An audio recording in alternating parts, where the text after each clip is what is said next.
Well, fentanyl overdose deaths are at an all-time high in the Vegas Valley. Yeah, it's killing unassuming adults and teens. After the break, you'll meet a local mom who's doing whatever it takes to spread awareness after losing her 17-year-old son to the silent killer.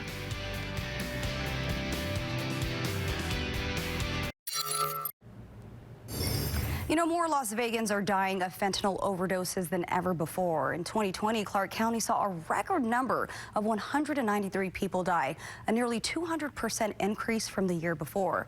And this year, in just the first 6 months, 146 Southern Nevadans have lost their life after consuming a drug laced with fentanyl. I sat down with Cristina Perkins. She lost her teenage son to a fentanyl overdose.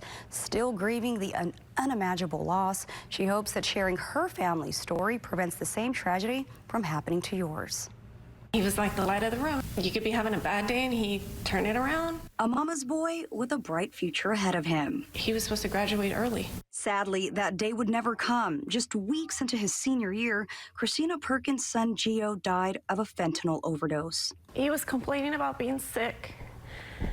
And so I took him to the doctors and they said he had strep throat. She says the medicine Gio was prescribed wasn't helping ease the pain. So he found something he thought would.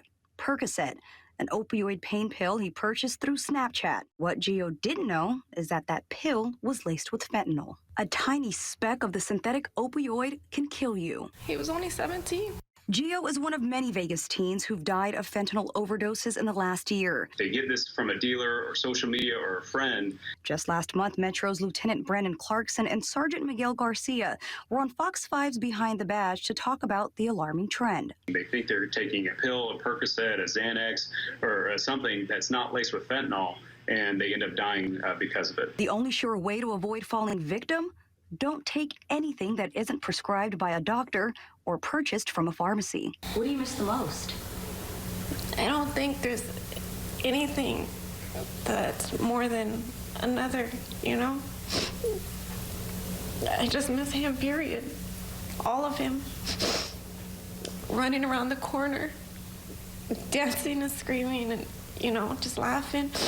Like I sit on the couch and I'm just like, I wait for him to run around the corner and he's not coming. Determined to save other families from suffering the same fate, Perkins' heartbreak and pain now fuels a greater purpose.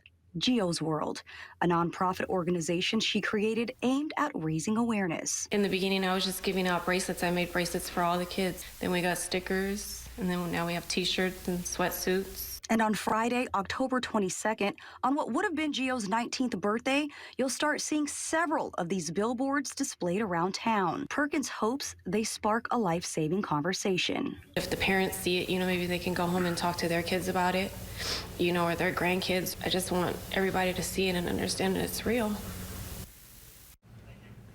Well, the Perkins have already paid to have 10 billboards up for 6 months, but their goal is to keep these PSAs up for a year. But at a cost of $3,000 a month, they need help. The family has launched a GoFundMe to help with the pricey cost. You can check out their Facebook page, Gio's World, or their website, giosworld.com. Now, if you know someone that's struggling with addiction, we'll have a list of resources to help on fox5vegas.com later this morning. And Kirka? Yeah, Fabian, we also reach out to Ignite Treatment. That's a local center that specializes in helping teens that are struggling with addiction. Their advice to parents about how to start the important conversation about fentanyl dangers. I would say just to be open and honest about it. To sit them down, make it very clear that there's no judgment. It's purely out of concern for safety or just education yourself. Letting them know, like, hey, maybe I don't know much about it. Let's learn together. And if you need help or have a child that's coping with addiction, Ignite offers inpatient and outpatient services, both in person and virtually.